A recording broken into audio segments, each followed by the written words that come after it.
They were east-west last year, and there's a long spoke family.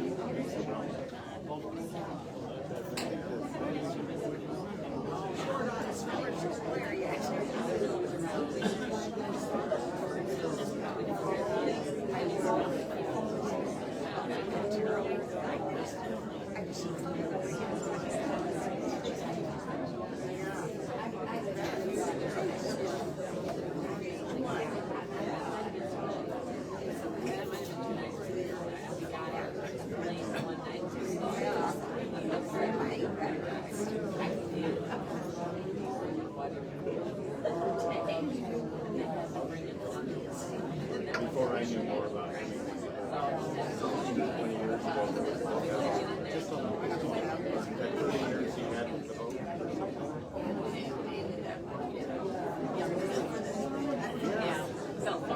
You sounded intrigued.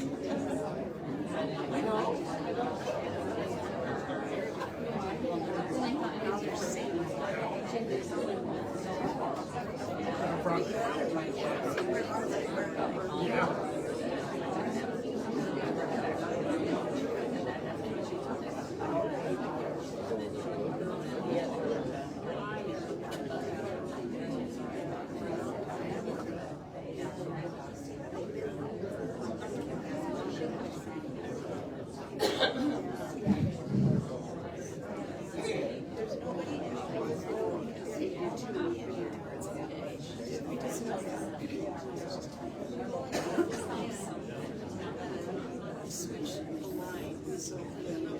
Well, that means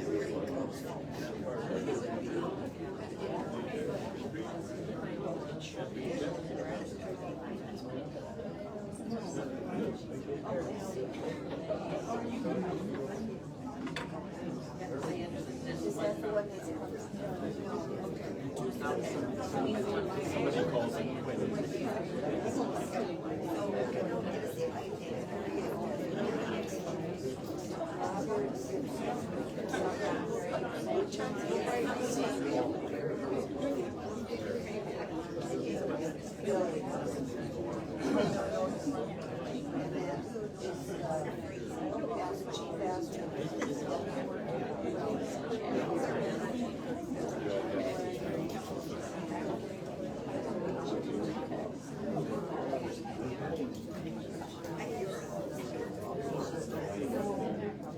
Diane?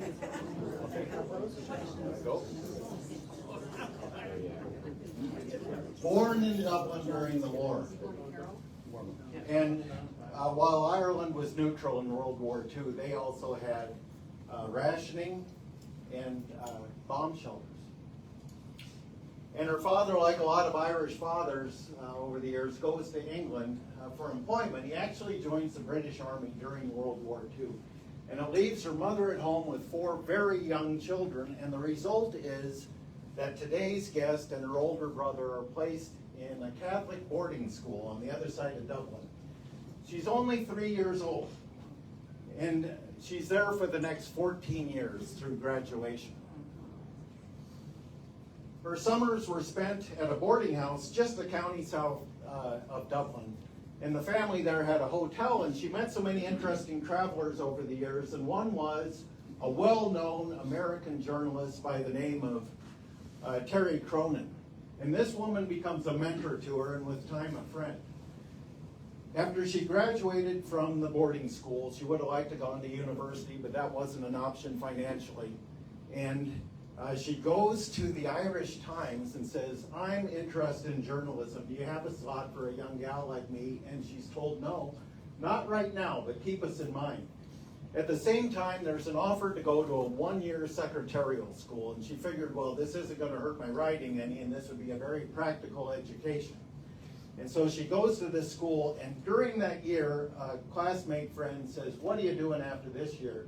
Because I'm going to Spain. There's a nice family around Madrid, and I'm going to teach her children English, and you should come with me and do this too. Terry Cronin couldn't agree more. She said, by all means, this would be a fabulous experience. And the man at the Irish Times says, yes, do this.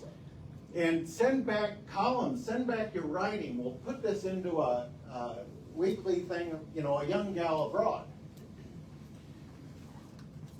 So she goes to Spain, and after several months she's told, you know, Ernest Hemingway's back in Spain for the first time in years.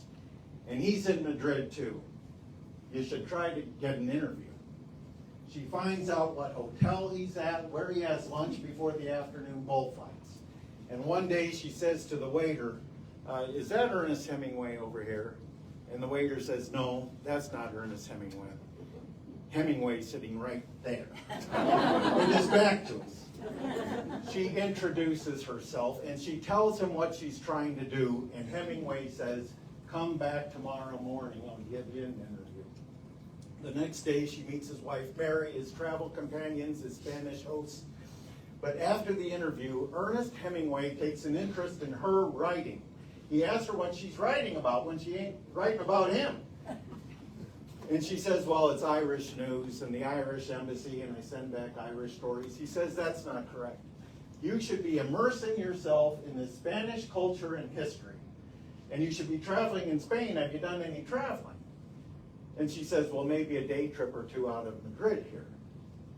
Hemingway says, next month our group's going to Pamplona. You should meet us there. She hadn't read much Hemingway, but she knew that she'd just been invited to Pamplona by the man who made Pamplona famous and bullfighting there. I've been to Pamplona. It's a walled city. This is where they have it's not just a bullfight. This is where they have the running with the bulls, and it's a week-long festival. And it's walled in, so when the bulls run down the road, there's nowhere for them to go but to chase you. And it's sidewalk cafes, and afternoon at the bull ring, and long dinners at night, 20 people at a table with a jug of wine. It sounds like the bullfighting rag bride. She gets, for a week, she gets along with everybody, and Hemingway says, I could use your secretarial skills for the remainder of the summer. $200 a month. I've got correspondence ongoing. I'm a writer. How do you say no? Now, add on long conversations in the car between the bull riding towns.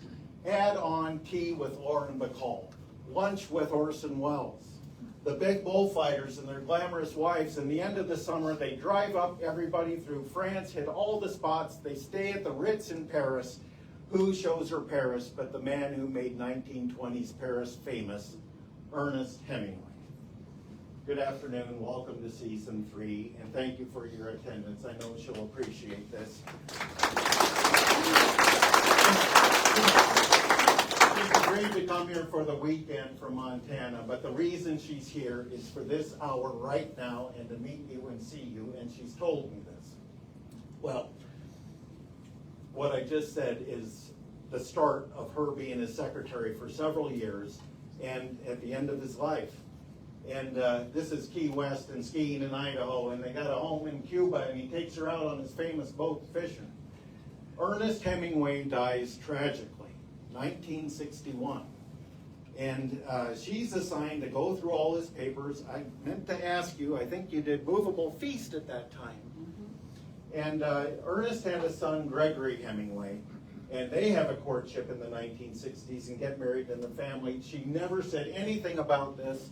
2004, this book, best title, Running with the Bulls, My Years with the Hemingways by Valerie Hemingway. The blurbs are so good. It's Norman Mailer and Tom Brokaw and people. They compliment her writing. But they say nobody had this perspective at the end of his life. Of all the literature on Hemingway the man, it's a very important contribution. Again, welcome, a good welcome please to Mrs. Valerie Hemingway.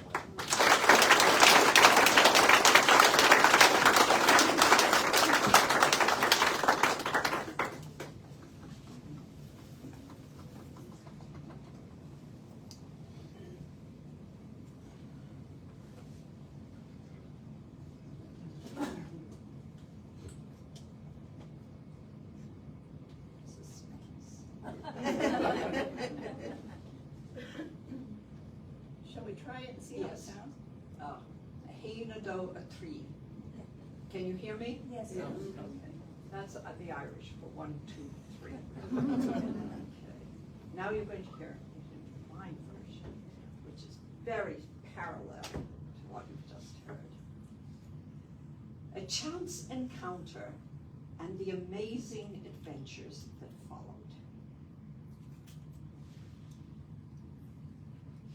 Unfortunately, signs of getting old. I cannot remember a time when writers and writing were not part of my consciousness. I grew up in a country, Ireland, where literature was imprinted upon the landscape. Myth and folklore were intertwined with everyday conversation, and a repository of poetry learned by heart at ruler's edge on the schoolroom bench was aired in the parlour at tea time. County Sligo was Yeats' country. Every schoolboy knew that 9 bean rows grew on the lake isle of Innisfree, where peace comes dropping slow. And in my own city, Dublin, phrases from Joyce's Ulysses echoed on the very cobblestones and resounded in the waves that lashed the Martello Tower, standing within view from my mother's seafront flat. Never mind that the book was banned and as contraband as a bottle of poteen in the land of its origin. Growing up in Ireland in the 1940s and 50s was a perfect preparation for the adventures I would later encounter. My English mother was Catholic. My Irish father was Protestant. It was a union that was bound to fail. I was 3 when my parents separated. My father went to England to join the British Army and fight in World War II. My mother followed him to London in a final attempt to make the marriage work. She returned to Ireland many months later. My parents never lived together again. In the meantime, my father, both a drinker and a gambler, left behind him in Ireland many debts and 4, as it turned out, my mother was pregnant at the time, became 4 young children. His sister, my Aunt Constance, had to pick up the pieces.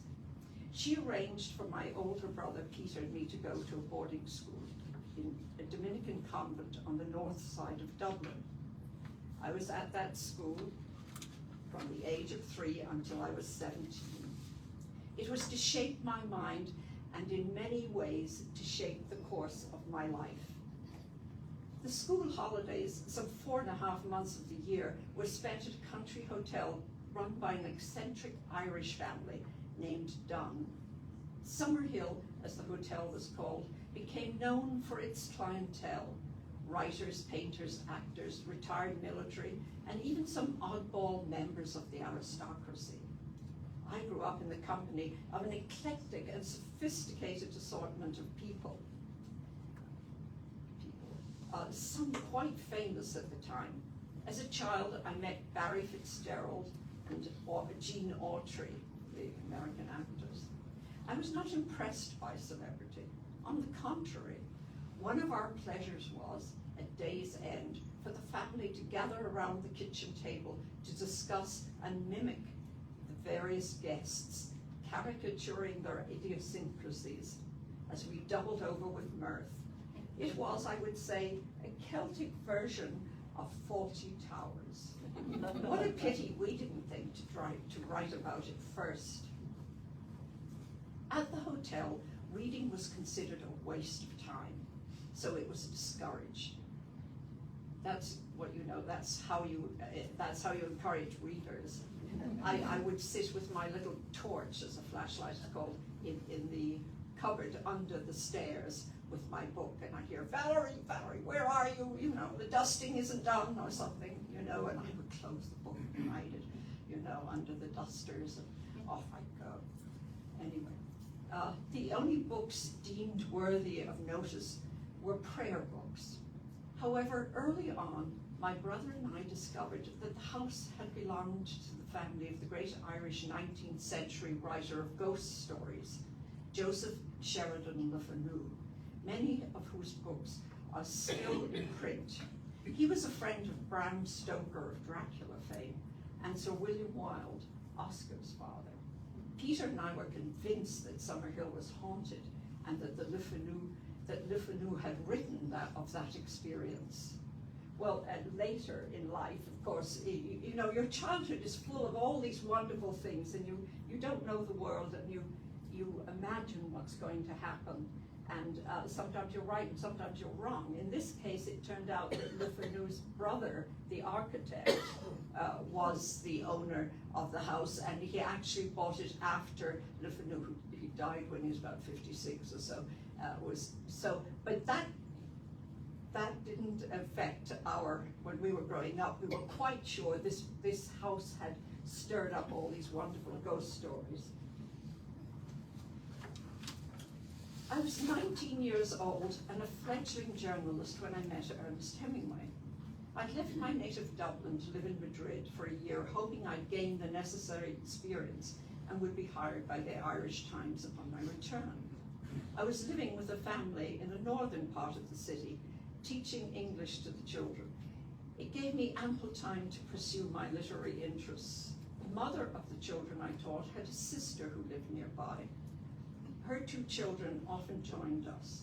Their uncle, their father's brother, this is like an Irish story because there's always family, it goes on and on and on.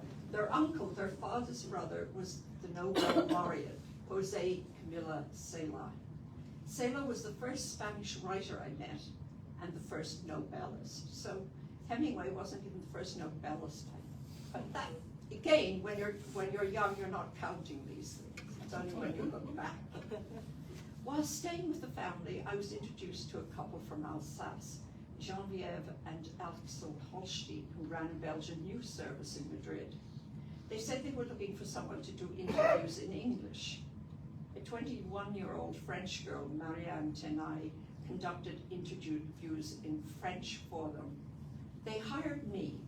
My fourth interview brought me to the Hotel Suecia, where the Hemingways were staying. He readily agreed to grant me an interview and made an appointment for me to return to the hotel the next morning. I was mostly unfamiliar with Hemingway's writing. My mother had taken me to see the film of For Whom the Bell Tolls on my 12th birthday. And I'd come across the English edition of The Sun Also Rises when I was 15. I knew nothing at all about his life. As with previous interviews, I was given a sheet of paper with a list of questions. They seemed self-explanatory, not needing further investigation. My initial question was, Mr. Hemingway, why is it that you have returned to Spain for the first time since the Spanish Civil War? Nothing has changed here. You had sworn that you wouldn't change, you wouldn't come to Spain when Franco was in power, and he was still in power. So what is there in your life that brings you here? He looked at me quite surprised. He'd returned to Spain in 1953 and 1954 on his way to and from Africa. And he was here in 1956, he told me. All the other questions had depended on that first one. I had to improvise. I told him about Ireland and the writers I knew there. I also told him of Stealing Fiesta, that's the English edition of The Sun Also Rises, from the banned bookshelf at the house of my best friend's uncle. See, that's Ireland. You're going to go the mother, the father, the friend, the cousin. So my best friend's uncle, he was on the censorship board. Actually,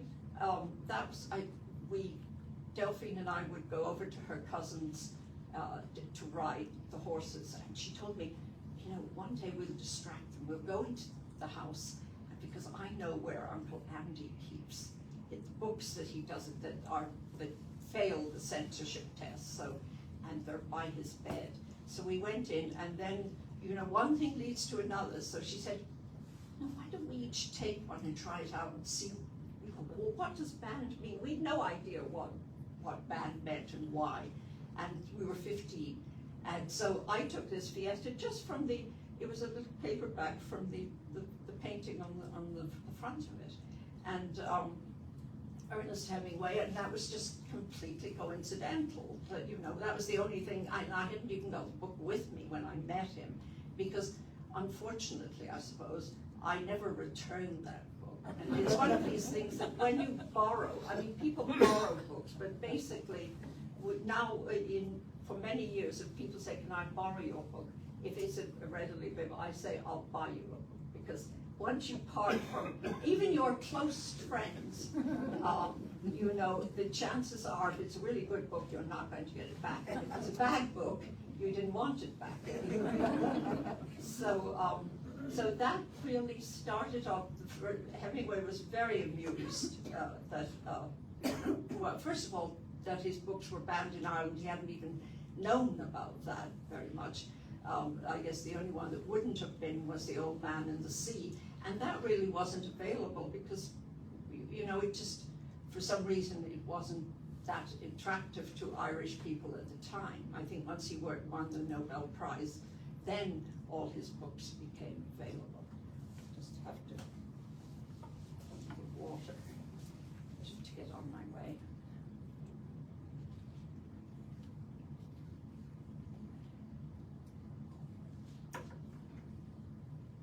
Hemingway wanted to know how it was I was working as a journalist in Madrid.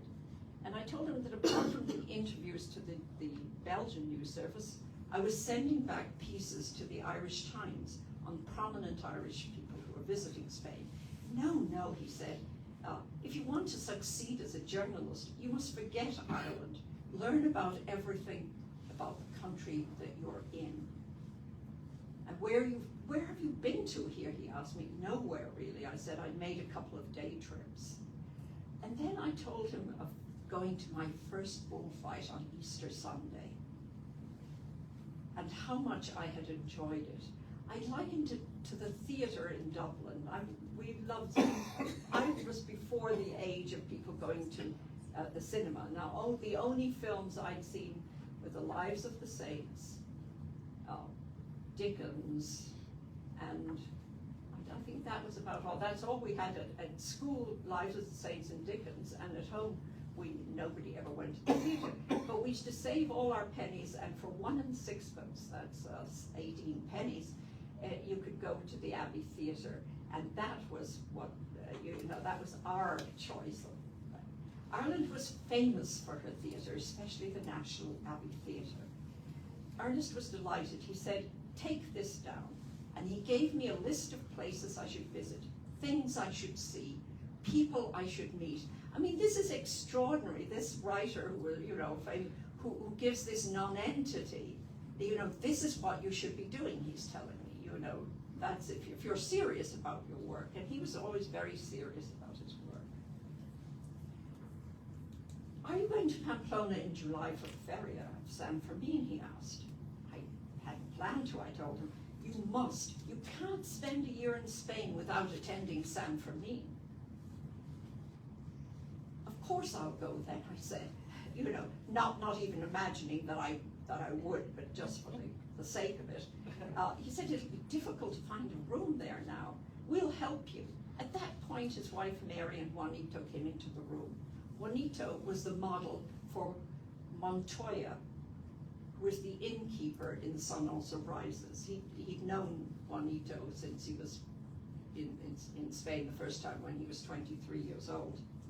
Juanito was not well off, so Ernest had hired him to help with travel arrangements and bullfight tickets for the summer.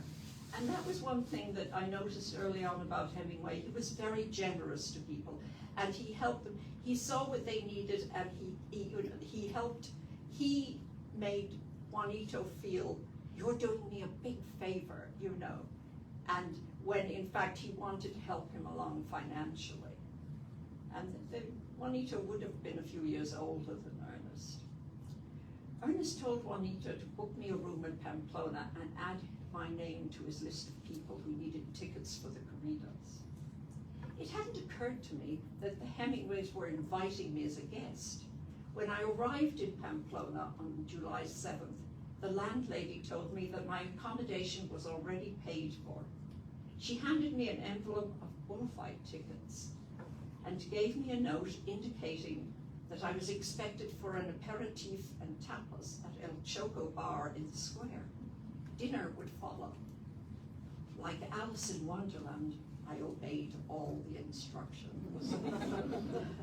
Ernest greeted me like an old friend and introduced me to the 8 or so people around the table. I was paired off with Scott, a young journalist from the Christian Science Monitor. He seemed unhappy with everything and uninterested in me. But it was all too exciting for me to pay any attention to his moodiness. Instead, I absorbed everything around me as Ernest had instructed me to do at the Hotel Suecia during our first meeting. That week in Pamplona was the most animated, raucous, fun-filled, crazy week of my life, and I think that statement is still true this very day. From sunup to sunup, we watched the running of the bulls, ate and drank, sang and danced, picnicked by the Arati River, followed the corridas, drank and ate, danced and sang again until the next dawn broke through, spirits high, nerves raw, and tempers wearing thin, as the days passed on much alcohol and little sleep. I gradually became acquainted with the quadrilla, as Ernest called his circle of friends. After the first bullfight, during which I sat next to Scott, that young man was never seen again. Ernest was very angry at his desertion. He felt insulted on my behalf and obliged to include me in his inner circle, even to ask me to sit beside him. He went to great pains to see that I did not feel excluded. And my postscript to that is about 18 months later, when I was in New York for the first time, I thought, oh, I'm going to call the Christian Science Monitor and find this Scott and tell him, you know, what a fool he was and how much he missed. And so when I asked for him, they said, no, he's not here. And I said, you know, well, when will he be back tomorrow? And they said, no. And I said, you know, and where can I find him? And then there was a long pause. And then she told me he hanged himself a month ago. Oh. So obviously this young man had a deep depression, you know, because, well, it was under 2 years, but you know, so you think someone, oh, he's a real jerk, you know, and then you find out, you know, he had obviously had real problems. So I had thinking, oh, I'm going to crow over and tell him you missed such a good summer. So that was a, you know, that was a shock, sort of very sad. Towards the end of the week in Pamplona, the conversation turned into Ernest's 60th birthday party, which would take place in Malaga on the 21st of July, a little more than a week away. Mary had gone to much trouble to invite Ernest's closest friends from around the globe and planned a spectacular evening. To her chagrin, Ernest began inviting the entire quadrilla along. Well, there were only going to be 30 people, so if you add 8 more, that's considerable. So he invited all including newcomers who might even be termed hangers-on. I listened, but didn't consider that I was among those invited. Then Ernest turned to me and said directly, would I attend his birthday party? I have to return to Madrid to work, I said. It seemed like the whole world, nobody, if you're in Pamplona, nobody works, no one's thinking of work. I mean, it's not a word that would even come up. And he said, if it's a matter of money, I'll pay your expenses. I believe he'd made similar offers to some of the young people who had joined us. And in fact, some of them, there were some, they had just graduated from college. There were a few young people in our group whose parents couldn't come to the birthday party, and they sent their children, and then Ernest had asked them and said, they got a certain money to go to Spain and weren't invited to the birthday party, obviously, but But then and Ernest said, oh, come down, I'll pay for you. But then those were people he knew, those weren't just odd bodies like myself. I thanked him firmly, but said I needed to get back to Madrid. The next day within my hearing, Ernest said to his Malaga host, Bill Davis, Negro, don't you think the quadrilla needs a secretary? Bill was his name.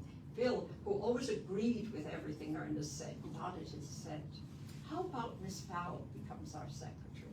That's a splendid idea, Bill replied. Ernest said, how about it? We could afford, let's say, $250. It's inflation. I mean, just then and now we had, we all know about it. We all know about inflation, and it happens like in like 15 minutes. Anyway, you learn a lot more about being a journalist traveling with us for the rest of the summer than you would by going back to Madrid. Mentally calculating in Irish pounds and then Spanish pesetas, I hesitated. I'll have to think about it, I said. But I didn't have to think about it for too long. It seemed to be an amazing opportunity, unexpected, unimagined, unsought. Hemingway was not looking for a secretary, and I was not looking for a job. But in life, I've discovered over and over again that when you least expect it, the strangest things happen. So I became La Secretaria, and for the next 4.5 months, I traveled all over Spain and much of France, working for Ernest Hemingway. I shared the exuberance and mayhem of the dangerous summer, following the bulls from Pamplona to Madrid, from Malaga to Bilbao, and many places in between, as we cheered on our champion toreros, Antonio Ordóñez and Luis Miguel Dominguín, all the while luxuriating in grand hotels. I was in a pretty good hotel last night, the Cobblestone. I mean, that was, and it has a jacuzzi. I've never been in a room that had a jacuzzi. And in picturesque country inns, imbibing the wine, savoring the food, and steeping ourselves in the history and culture of the land Ernest loved and had come to call his own. People out there, they called him Don Ernesto. He was known sort of throughout the world at that time as Papa, but in Spain it was always Don Ernesto.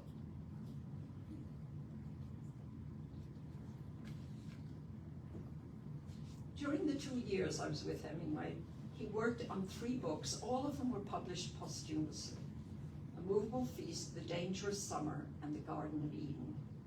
I read the manuscript of Garden of Eden one night in the Hotel Imperator in Nîmes in the early fall. Ernest had handed me the worn manila envelope late that night and said I must read as much as I could of it, because the next day he wanted me to come with him to Aigues Mortes and Le Gros de Roi. I had never read such a heap of nonsense in my life. I'm wondering if anyone here has read the Garden of Eden. The Garden of Eden. No. Well, it was published posthumously, and only a certain portion. I think it was over 1,000 words in draft, and I think it's come out about 300 words in book. But anyway, for looking at it from that perspective, I would probably have a completely different view today. But I'm reading this as it was at the time. So I read this thing and I say, gosh, this is nonsense. But, well, I decided to keep that opinion to myself and gave some general indication to him that I found the novel strange and wished to be enlightened. I mean, I learned early on, you have to deal with situations as they face you. And anyway, on the next day, I learned for the first time that when Ernest said, write what you know about, he meant it literally. He had decided to end this novel with a motorcycle accident at a particular spot. We traveled the road until we found a place where such an accident might occur. He asked Bill to stop the car And while he got out, to stop the car while he got out and paced the distance, gauging the speed necessary for the impact. He was intent upon what he was doing and made a precise note of the details. He had a shirt, and he always had the shirt in the pocket in the shirt that men used to have, and in that he always had a small pencil and a little notebook, and that was he took down notes.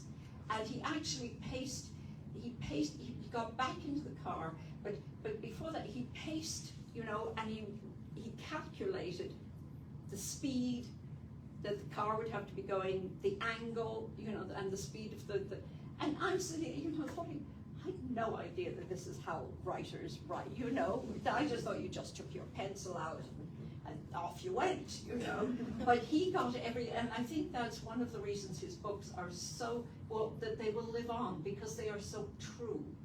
Because it's not, this part of this is not nonsense. I mean, we have to allow sometimes that things are nonsense, even though obviously the writer wouldn't think that. Anyway, he never did write an ending for the Garden of Eden. And I wrote in my memoir, there was a little bit of Eden in our sojourn in Provence that late summer of 1959. I can remember the warmth of the sun's rays as we stretched out on the beach, the grit on the sand, and the autumn chill on the water as we swam in the cove, where Ernest and Pauline and David and Catherine had swum before us.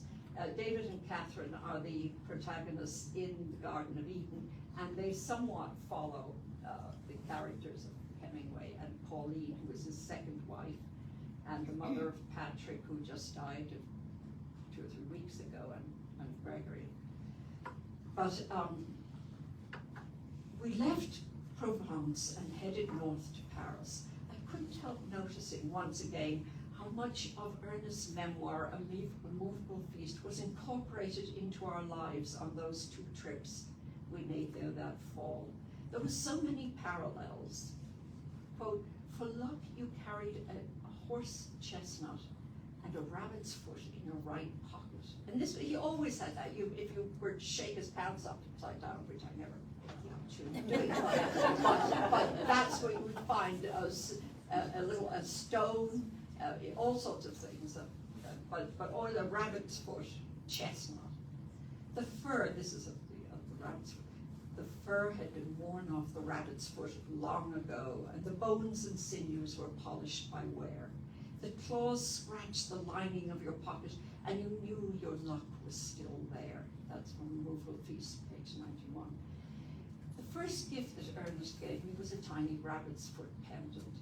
He said that the soft, pale brown talisman was to protect me while I remained behind in Malaga for dental work when the rest of the party set off on 3 days' journey following the corridas. I mean, not many people get that as you're working for someone and he says, well, you're going to need some protection. Here's your protection. He'd come to my room that August evening before their departure with a list of things I should take care of while they were away. Then he took the manuscript of the Paris sketches, which was what it was called. The Movable Feast was given it the title after he died. He handed me the chapters to read, and rather slyly slipped me the rabbit's foot, saying it was for luck. Now, 2 months later in Paris, he would take the manuscript out again to recheck the places and scenes he had written about years before in Cuba and Ketchum. He didn't rush with writing. It had to be right, and that's WR and R. But because it was not that you could rush. He would do journalism to deadlines, but writing his book took as long as it took, and that was that. That was the importance of it, was that it was right, not that it was in a certain time, because he wanted his work to be timeless. I mean, he did have a vision of things. He didn't. It wasn't I'm writing this. If he wanted to write for money, he would write. He did journalism, and he did that to the end of his life, actually. except for the people, many of them now dead, like Fitzgerald enjoys Paris. Paris was very much the same, and Ernest was an older, wiser, and perhaps more reflective version of the young man he recalls in the memoir. Yet the energetic, fun-loving, competitive, bellicose, entertaining, generous, kindly, adventurous writer was ever present. So I write like this because we were on the go, and you had to have unlimited energy. I mean, he was a man with tremendous energy, but he did spend a good part of the day. He had his quiet time when he wrote.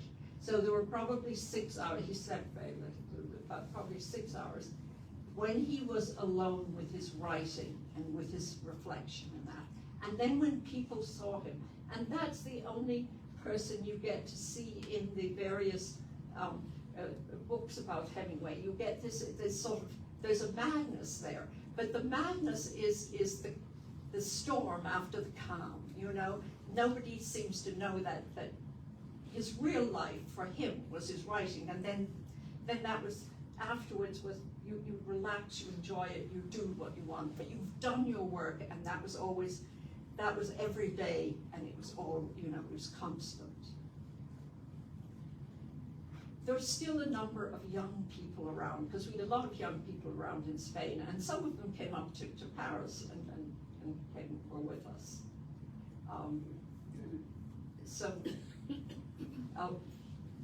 Just to mention, Peter Duffield, who lives up in he's still alive up in Montreal. They were 3 or 4 years older than me. They had finished college, and their parents had sent. He was one of the ones whose parents had sent him on as a gift. He was at McGill. He graduated from McGill, and then he got a trip to Europe. And by the way, my old friend Ernest Hemingway, you know, if you can meet him, you know, was that sort of thing.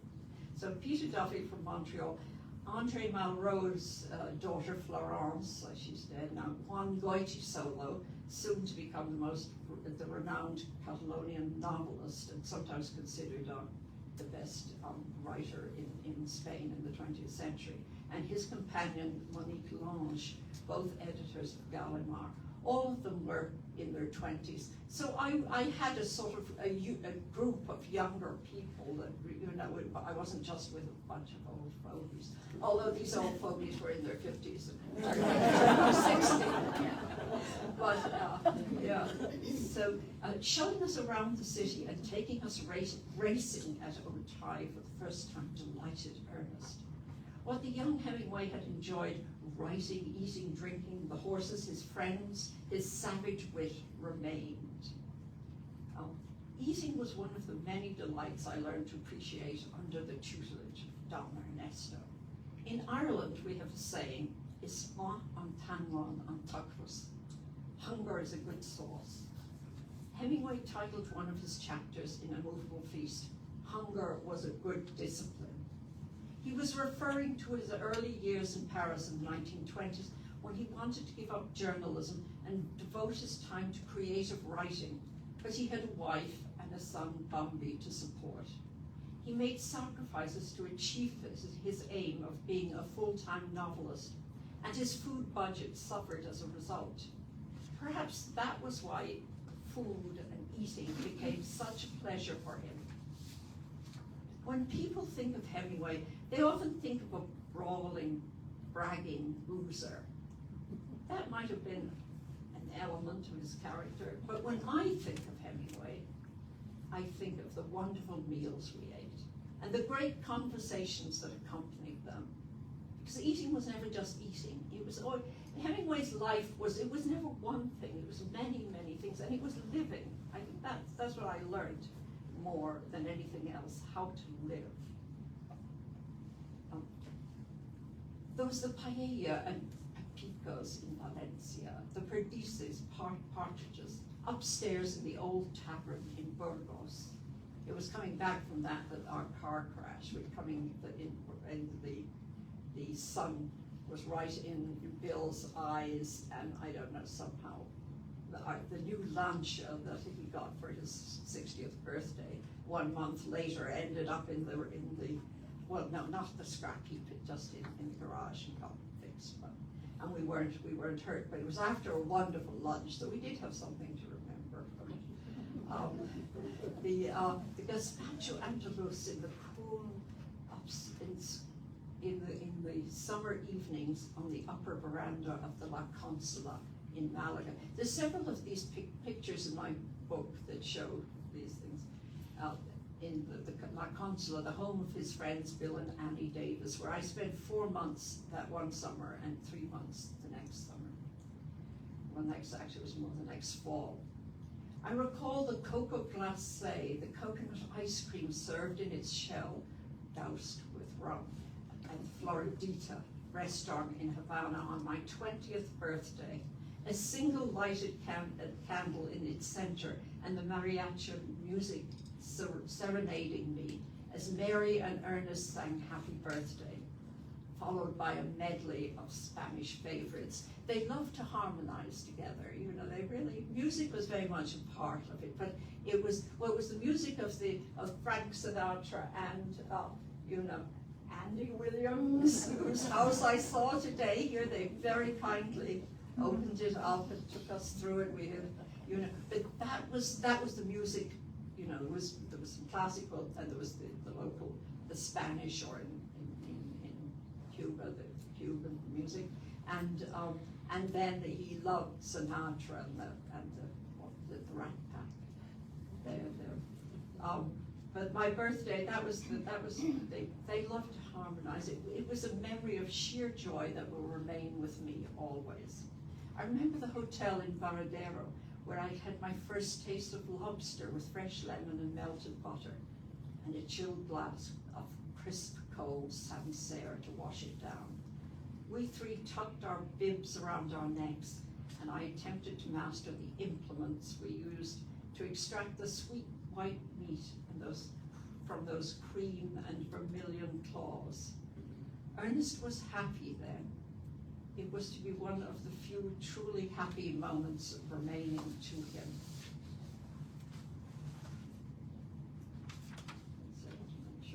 Okay,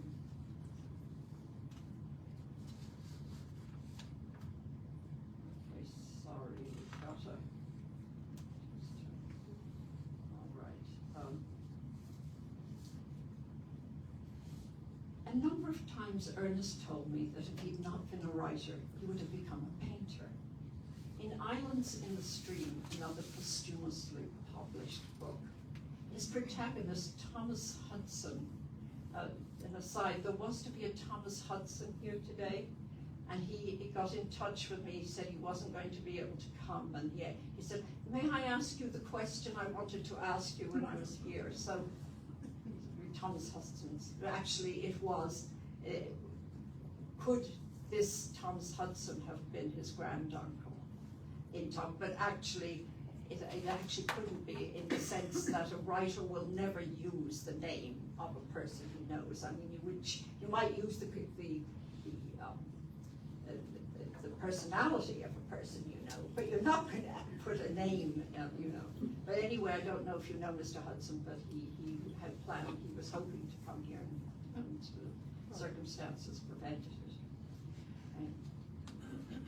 No matter where we traveled, the beauty and mystery of art was a source of rumination and discussion. We spent many days in the Prado in Madrid, marveling at the Goya and Velasquez paintings. I stood behind him as he pondered over Hieronymus Bosch's massive and scary to me canvases at the Louvre. I don't know if you've been to the Louvre, and some of you, yes.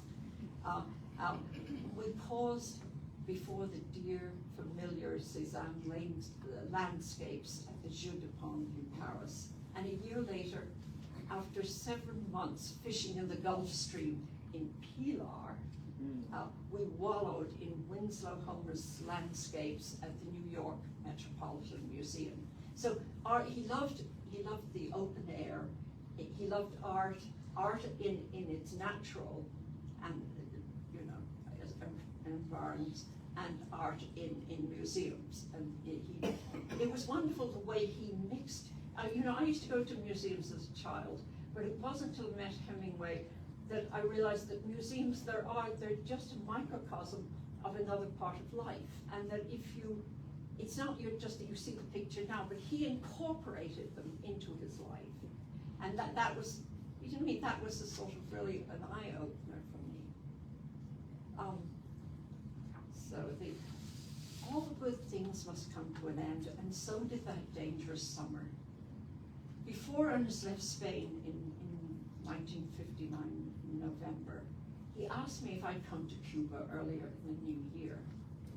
My temporary job had extended from 2 to almost 5 months, and I was ready to return to Dublin to present myself armed with my tales of extraordinary experiences to the Irish Times, where I felt sure I would now get a permanent job. But I decided it would be foolish not to accept Ernest's invitation. In January 1960, after a brief stay in Ireland, I set out for Havana.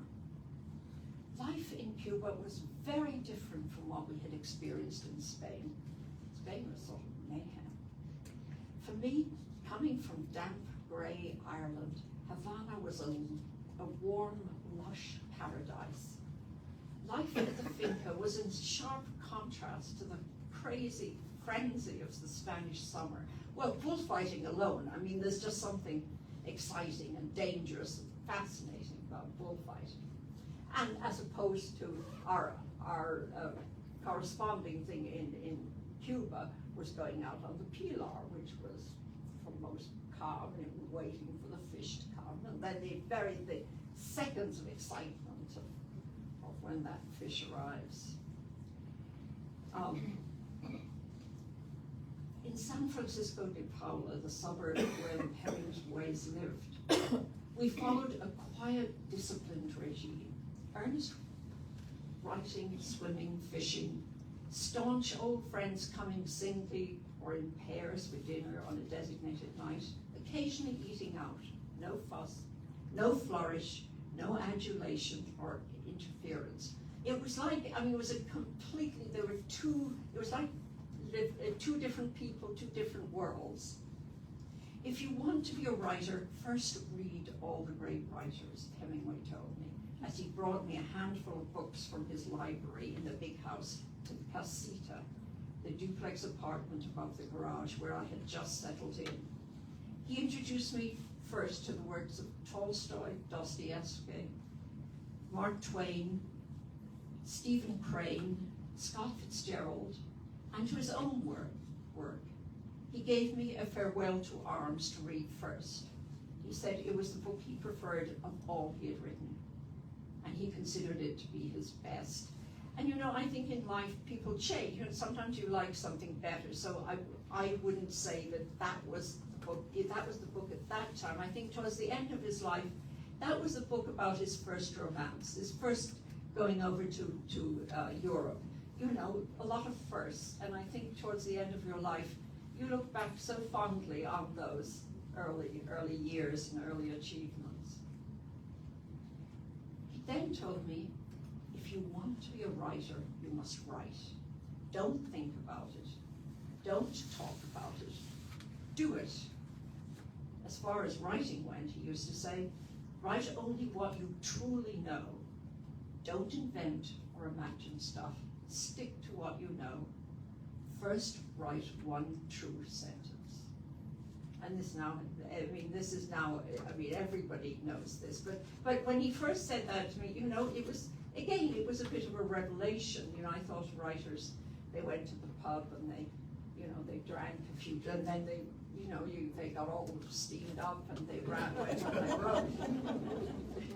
And earnest dedication and discipline were an impressive example for me.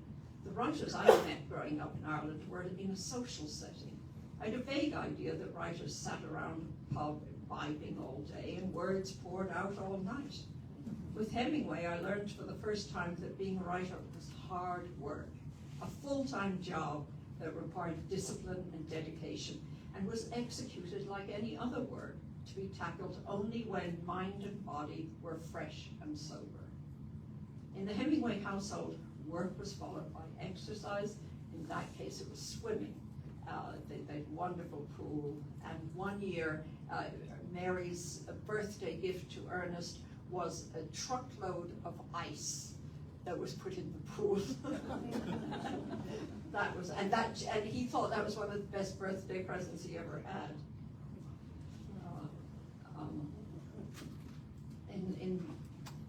In the Hemingway household, work was followed by exercise, and after that, food and drink were served. He told me he learned early on that drinking didn't mix with writing, and anything he wrote late in the day or after drinking was a waste of time because it always had to be redone. Over the first weeks in Cuba, we became a close-knit trio. Mary's distrust of me. Mary didn't know quite what to make of me, and never, and I was there for an interview, and then I was there for a week, and then I was there for 2 months, and then it was 5 months, and now I'm back again, and she was sort of like, what is this? This apparition turning up. Her somewhat disdain for me gradually changed. She invited me to help her in the kitchen garden and to drive with her to the open market. They had a chauffeur in Havana for her weekly shopping trip. She disapproved of my drab Irish clothes and bought lengths of silks and bright cottons and enjoyed designing slightly outrageous garments and instructed her seamstress to transform them into dresses and skirts for me. Unfortunately, when I came to America and stayed with my cousins out in Long Island, Aunt Helen saw these outrageous clothes and she brought them straight to the Salvation Army. and I was sort of horrified because I sort of rather liked them. But she, I don't know if you remember, probably don't remember, Peck and Peck. So she made me some dresses that, the young American girl would wear. You always had to have your little white, your black dress and so all my beautiful designed by Mary silks went, I don't know where they went. Anyway, Mary and I became so chummy that Ernest had to remind me rather grumpily of my reason for being there and hinted that my work was in danger of being neglected. I rather enjoyed balancing my newfound popularity.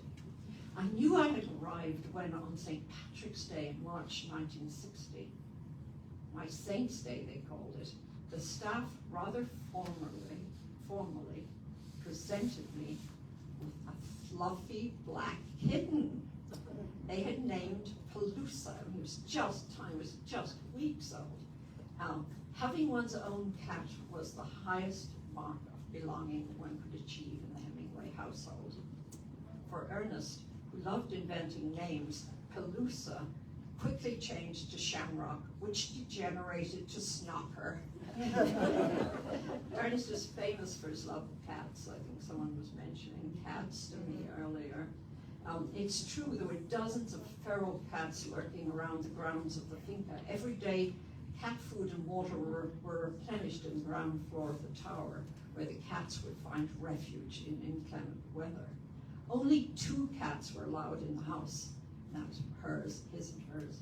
There was Ambrose Bierce, Mary's cat, also known as Kitchen Cat, a lean, black and white, short-haired domestic creature who lounged on the windowsill, only in the kitchen, on a cozy chair, and was not admitted to the formal rooms. And then there was Ernest's cat, King Cat, Cristobal Colon, which is Christopher Columbus, named after the explorer. And Tabby Tom, with all the assurance of an aristocrat and the disposition of dictator. He sat on the dining room table every time we ate. Well, not when people came, but if there was no one else invited, he sat on the kitchen, on the dining room table, directly in front of Ernest while we ate. My spot was opposite Ernest with Mary at the head of the table. Stokes, as Cristobal was called, had perfected the act of snatching whatever morsels. Whenever Ernest was, he would start to, and he'd start talking as his fork came up. And Stokes was there, and he would just take it off, and he would eat it, and Ernst would keep, and then Ernst would just do another one. And it was actually, it was quite amazing, and Stokes never missed it. So when Stokes was satisfied with Ernest's fare, he turned his attention to me. Portions were modest because both Hemingways were constantly watching their weight. In Ireland, they hadn't learned about weight watching at that time. It was extraordinary to me because you always sort of ate whatever, you had to eat whatever was on your plate in Ireland. And the idea of sort of having less food, or, you know, it was just a very strange concept. Of course, I've learned the necessity of it. Our daily fare was invariably fresh fish we caught in the Gulf of a Pilar, and superbly presented. Following my boarding school habits, I ate my least favorite items first, namely the vegetables. Stokes could be counted on to share my fish, or so he thought. I caught on soon enough and changed my strategy. I mean, he'd observed that he went to Ernest first because he knew my fish would be still there. My punishment, was that, sorry, it's misbehaving. I don't know what somebody's put a spell on my page. My punishment was that the deprived king would leave a warm puddle in my unguarded sandal, empty, because I loved to place my bare feet on the tiles. You know, I had this, we all had sandals in the house, we slipped on them, and I would put my feet on the floor. And you know, there'd be a big splash when I put my foot up. If Stokes didn't get my fish. Ernest wrote somewhere that every story ends with death. Certainly every life does.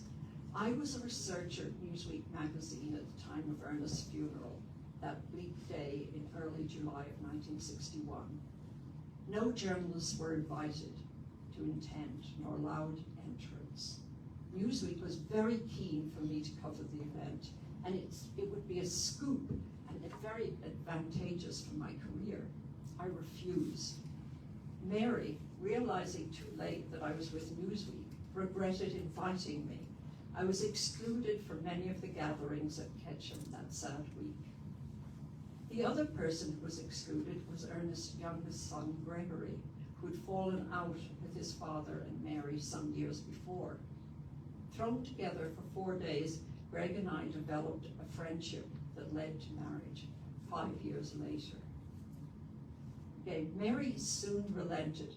It was funny, I was in that strange position, and I'm sure it happens to all of us at some time, you know, where you do the good thing, and I said to Newsweek, no, I will not cover the, even though it really was, and Mary had been a journalist. She was the first woman to have, she worked for Time magazine in the 30s, and early 40s, and she was the first woman to have a cover, and she would have given anything for it, And so she couldn't even imagine that I would have been able to get into the funeral, be the only journalist there, and not write on it.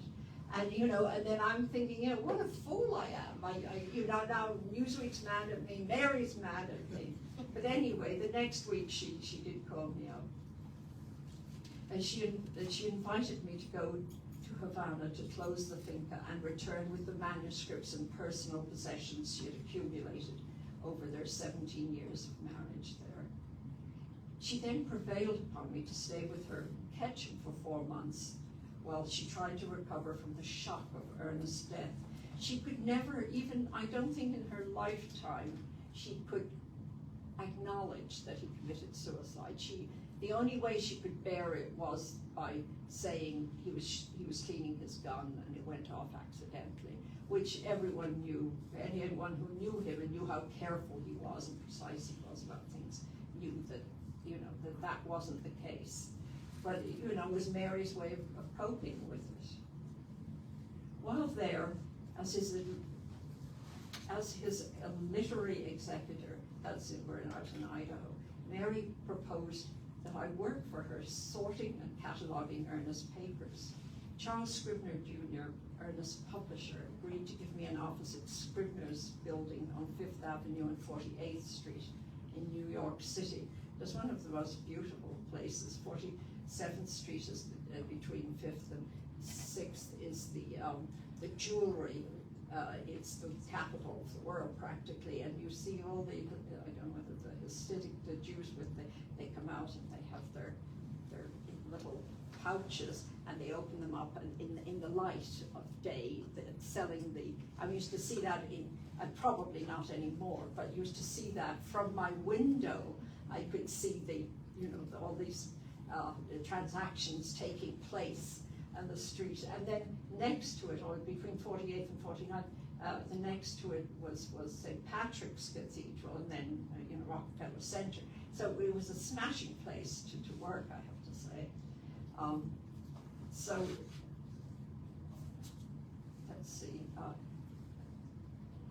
That job took me 4 years. I can truthfully say that during that time, I knew more about Ernest Hemingway, his writings, and his life than any other living person. Because his mother kept everything. She made scrapbooks for each one of the 6 children. And the first letter he wrote when he was about 6, they were up in Michigan, he wrote a letter back to his dad, who was a doctor in Oak Park, and it was the usual little 6-year-old, but everything, it was amazing to just be able to wallow in that stuff for 4 or 5 years. It was amazing. When my job at Scribner was finished in mid-1966, I thought I was finally free of the all-consuming Hemingway connection. I mean, it's like being in another sort of mini world, which began on that fateful day in early May 7 years before. Now I could break away and start a life of my own. It was not to be. In September 1966, Gregory Hemingway proposed to me, and he's the youngest son, and we were married that year. We were together for 21 exciting, turbulent adventures and often harrowing years. We've 4 children, of whom I'm very proud. Greg's life ended tragically, as had his father's and grandfather's. Each life has its high and low points, the good and the bad, which we enjoy or endure according to our strengths. Those few who are lucky enough, like Ernest Hemingway, convert their experiences into literature, and their experiences become our collective experience. People live and die, but great literature lives forever. Thank you.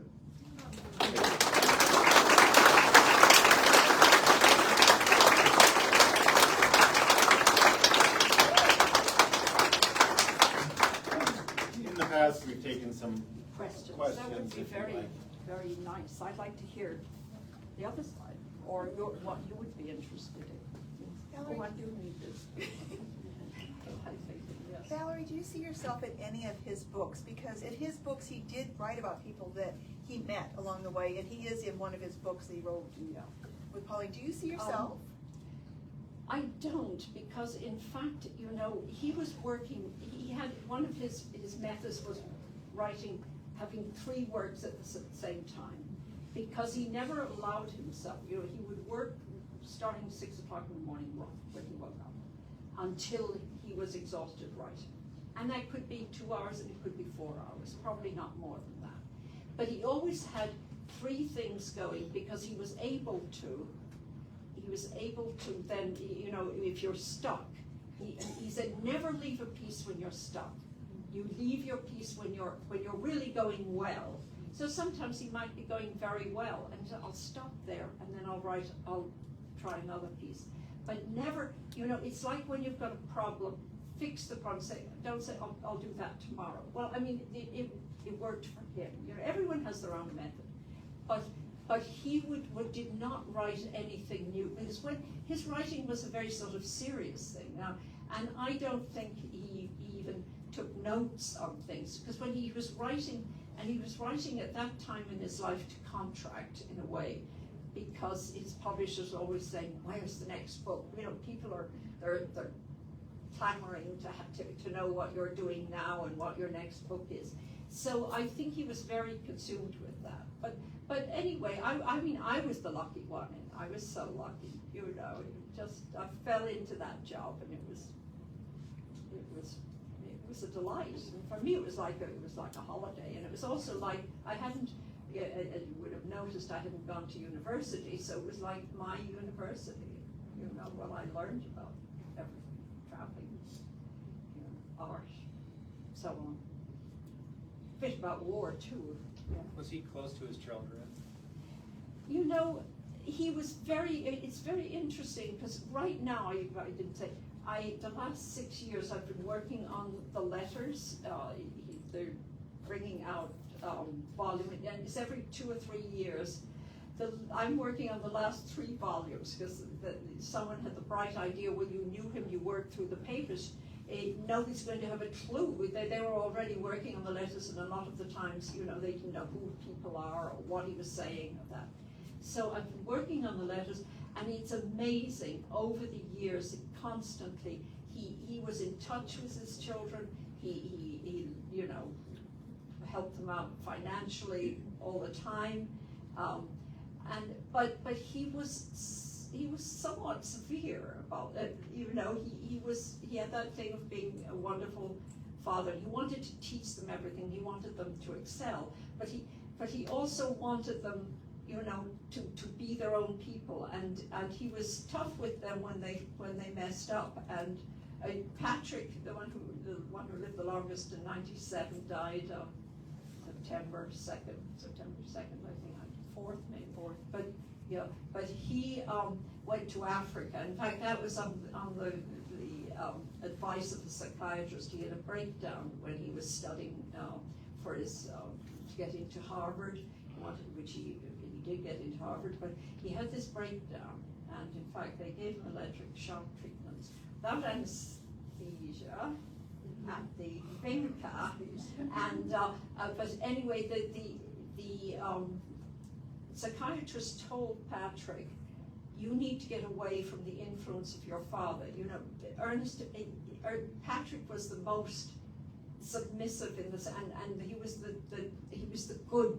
You know the way children. He was the one who always was thoughtful, good, and everything. But he always felt he wasn't doing enough, and that, you know. Well, he obviously had that kind of temperament. Anyway, he never gave Ernest any trouble in his life. Bumby and Greg were the normal kids who mess up all the time and need to be pulled out of this and that and so on. And so you have this thing of his being he really was he cared for them. You can tell in the letters. I was surprised in the letters at how he all the time was, when he was on these trips, wherever he was writing back. One of the first, when I think Patrick was 4, or 4 when they went to Africa the first time, and Greg was a year old, and he wrote this wonderful letter from Nairobi to Patrick, and describing their trip over and what they were going to do. And this was a 4-year-old, and of course he kept it, so he was able to read it when he was a kid and a teenager, and later on. And because you think, what father would write this kind of a letter to a 4-year-old who's not going to understand it? But Ernest had that sort of foresight. But anyway, I'm going on too long about it. But I think he had, as we all do, with children, they seem to be, I don't know, I always think I was we were the model, all our children, we were the model children in our day, but I think we all made our parents go berserk. Yeah, I think, because I know my daughter now said, with her daughter, she now understands why I used to get crazy with her. And it took having your own daughter to learn that. Another question? how did, I can't talk very well, how did you get to the States? Ah, yes, well, it was, when I went to Cuba, I spent a night, actually 2 nights in New York, went to see Tennessee Williams. I later worked in publishing, and Tennessee Williams was one of my authors, so I got to actually, this is funny in a way, thinking of Tennessee Williams. I had seen his plays in Europe, and you know that I was crazy about the stage. And once I said to Mary, I said, you know, one playwright I'd love to meet is Tennessee Williams. And I think I was saying it to someone else. And Mary was in the room, and she said, well, what do you mean? Well, you know, you're stupid. You met Tennessee Williams. I said, no, I haven't. And then she reminded me that she and Ernest and I were at the airport in Miami, and this chap came over, and they all got talking, and they said, oh, this is Valerie, this is Tom. And I had how did I know I met Tennessee Williams? We weren't talking about plays, we were talking about all sorts of other things. For about an hour, you know, we had about an hour and a half between planes, and there it was, I was with Tennessee Williams, I had no idea who he was. So that gives you an idea about meeting or not meeting people. But that night when I went to the Tennessee Williams play, and that was before I met Tennessee Williams, the first time, but I went down to Cuba, and then I came back. I was going to go back through Cuba to the States. So I went up with Mary and Ernest to New York, and then I went back to Spain with Ernest he'd gone prior to, I met him over there, but I don't know why, I must have had I had a reason to come back. I had another playwright friend of mine had a play coming on that I promised to go to and that was in November of Brendan Behan's The Hostage was having its premiere in New York in November, and I promised I'd come back for that. So I had a ticket back. And then with one thing and another, I stayed on in America. I mean, it was always like just going to be here. But you know, it's a big place, and it takes you a while. It takes you a while to get around. This is my first trip to Iowa, so I haven't even done this. And I have to tell you, it's going very well. You know, so I've still got a few states I've to go to. One last question for Valerie. Anybody? Yes. If it's not too personal. Oh, okay. Your family then, did you get back to Ireland? Did you reconcile with your birth family? Oh, yeah, I mean, we always kept in touch. We've always been scattered, but we always kept in touch, yeah. But we never, I lived here, my youngest brother lived in Canada, Montreal, and my 2 other brothers, my older, the first lived, one's in London. I'll be there on Tuesday. I'll see him next week. I'll arrive Wednesday. I'm going Tuesday, and I stay with him in London, and then I'll go out to Yorkshire the week after next and see my other brother. And we kept in touch, and maybe it's because we've been at great distances. You can be great friends.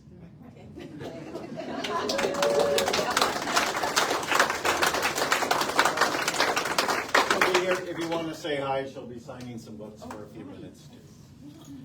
But what a wonderful talk. I think you're going to stay with us as long as any speaker we've had. You're going to be remembered by us. Oh, well, that's lovely. I hope I'll come back, so you never know. Well, It's close to, I've gone to Nebraska a few times. you're not finished yet.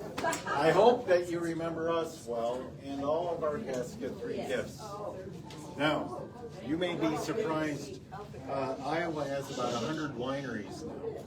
And this town has a winery called Rustic River. In fact, they're probably open tonight if you want to go out there. It's a lovely setting. And anyway, take this back with you. Yes, it's a nice red. They're doing very well. That's lovely.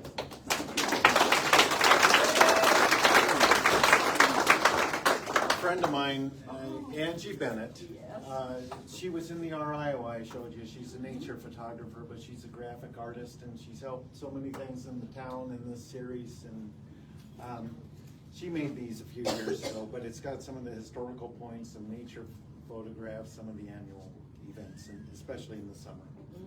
So take this home to Montana with you too, please. Yes.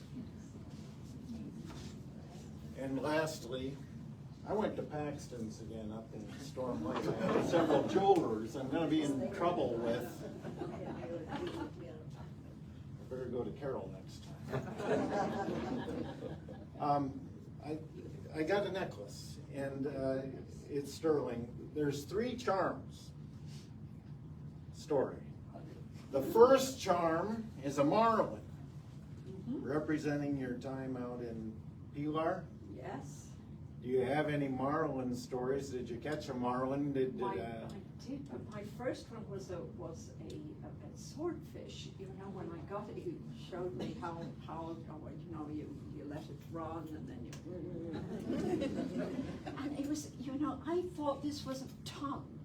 And when it came in, it was like 35 pounds. You know, for me, I never ever pulled anything as hard as that. And later, I did catch a marlin, but nothing ever sort of equaled that first time, because I thought, I was expecting a whale. And it was, well, I mean, it was about that size, 35 pounds, but that was sort of nice, because they were talking 180 pounds. You know, but that was fine. But marlins, yes, they were. You did catch a marlin. I did catch a marlin. The second charm's a little more personal. It's a shamrock. Oh, sure. And she's been such a good sport. Joan Luchtel and I met her yesterday in conversation throughout the afternoon. But this morning she was a sport. The Quinns are from Kilkenny, not so far from Dublin, and she went over to Wall Lake to see where all my ancestors are. He came over one-way trip 1871, and he's buried over there, and I was able, Father Shanahan was our priest growing up. It says born in Ireland, and she was... Yeah, that's what I've got to put on mine. Well, if I've got to put that on mine too. So. In Ireland. The last charm is Iowa, a charm in the shape of Iowa. She told us crossing the Missouri that she'd never been here. And one side has your name engraved, and the opposite side has today's date, and it says LVSS for Lakeview Speaker Series. And thank you for taking the weekend to come here.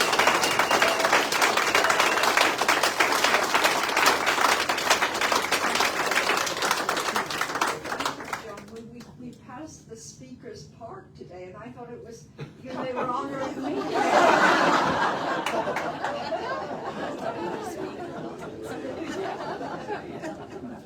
What a lovely presentation. Thank you. We'll have books over here. And set this here. You're welcome. Okay.